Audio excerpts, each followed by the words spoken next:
After a successful season and first playoff run with the young core of Paolo Banchero, Franz Wagner, and Jalen Suggs, people are excited to see what's next. This team has just scratched the surface of what they might be able to do in the future and could surprise people in and around the NBA once more. Orlando might not just return to the playoffs, but they could even secure home court advantage. Everyone knows the Magic are powered by their defense, but one of their other major strengths is their depth. They had one of the best benches in the league last year, both in terms of points per game off the bench and their overall second-unit lineups.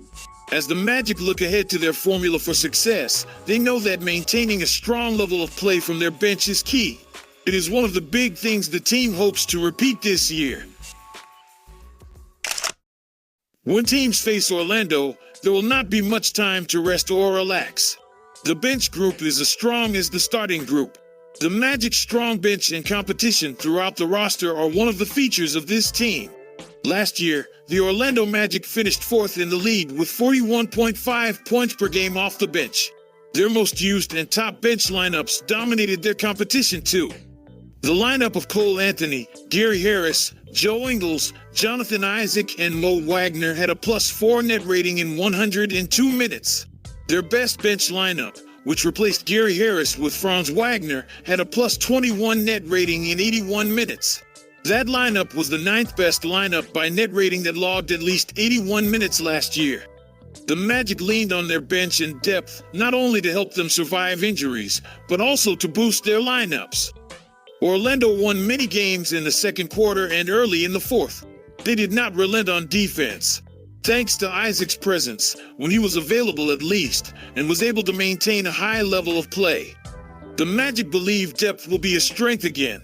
Even with losing two key reserves in Markelle Fultz and Joe Ingles, the Magic are confident they can fill in for them with players like Anthony Black, Tristan da Silva, Caleb Houston, or Jet Howard. Those young players will be fighting for their opportunity. There's a lot of internal competition to prepare them for the season. That is something that will be present throughout the entire roster. And the Orlando Magic hope that having good depth and players fighting for their place increases the level of competition.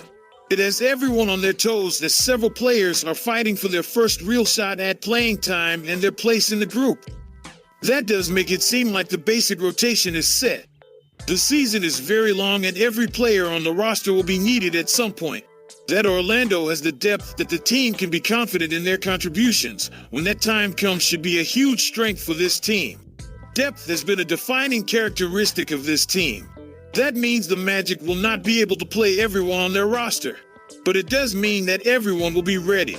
Nothing is set in stone with the Magic's rotations. There's still likely competition to come before the regular season begins and things get finalized to start the season. But the Magic will be able to lean on a strong bench again. That part of their formula is not likely to change. The Magic have made it clear what some of their goals are for the season. Improve offensively, continue to develop, and secure home court advantage for the playoffs. Everyone knows that the Magic can do more than they did last season. Just making the playoffs wasn't enough to satisfy the Magic. So, it is clear what the Magic want to do this season, but there are also some scenarios the team wants to avoid at all costs. First, the spacing was one of the Magic's biggest issues last season. They were one of the worst three-point shooting teams in the league, and opponents were often fine with leaving Magic players open from three. The team's biggest goal is to change that and create more space for Paolo Banchero and Franz Wagner to work with. That is why the Magic signed Kentavious Caldwell-Pope during the offseason. He is a proven three-point threat opponents will respect. He will improve the spacing, but just one new good three-point shooter won't be enough to transform the Magic's offense. If Franz Wagner has another bad shooting season, Jalen Suggs cannot replicate his production from last season, or Jet Howard and Tristan da Silva struggle to break into the rotation. Caldwell-Pope's shooting won't do much for the Magic. Adding a veteran floor spacer is great, but the Magic will need everyone to pitch in from long range. Otherwise, the offense will struggle just as much as it did last season every time Caldwell-Pope is not on the court.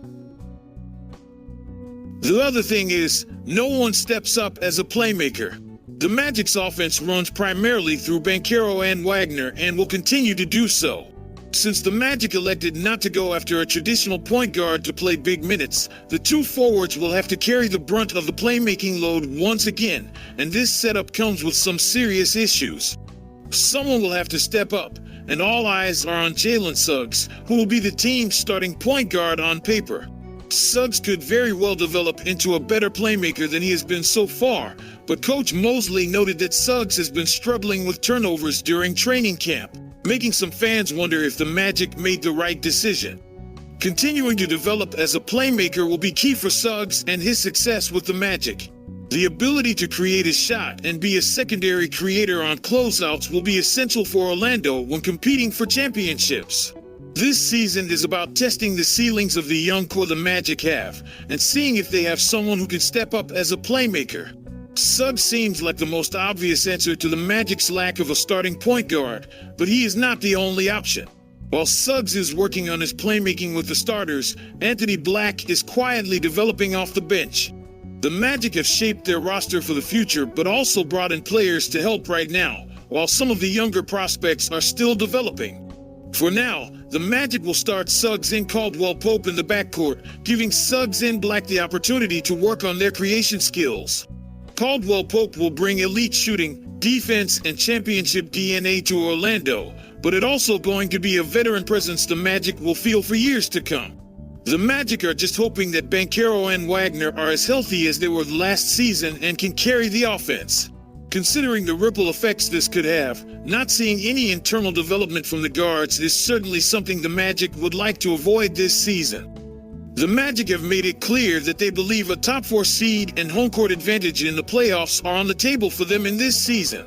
They are confident that they can outplay some of the other teams eyeing a top seed in the Eastern Conference.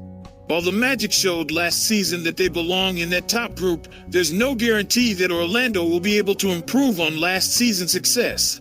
It will take a lot of hard work and dedication to take every regular season game seriously, as well as injury luck. Just one serious injury to a star player could change the makeup of the Eastern Conference standings. While the Boston Celtics are an incredibly deep team, the Philadelphia 76ers and Milwaukee Bucks are reliant on the health of their star players to finish the season as one of the top teams in the Eastern Conference. The Magic could be the team in a position to take advantage of other teams' injuries and overtake them in the standings. At the same time, however, health is not guaranteed for the Magic either. Suggs, Isaac, and Carter Jr. have all struggled with injuries throughout their careers. Orlando has a deep roster, but several players on the bench are still improving at the NBA level.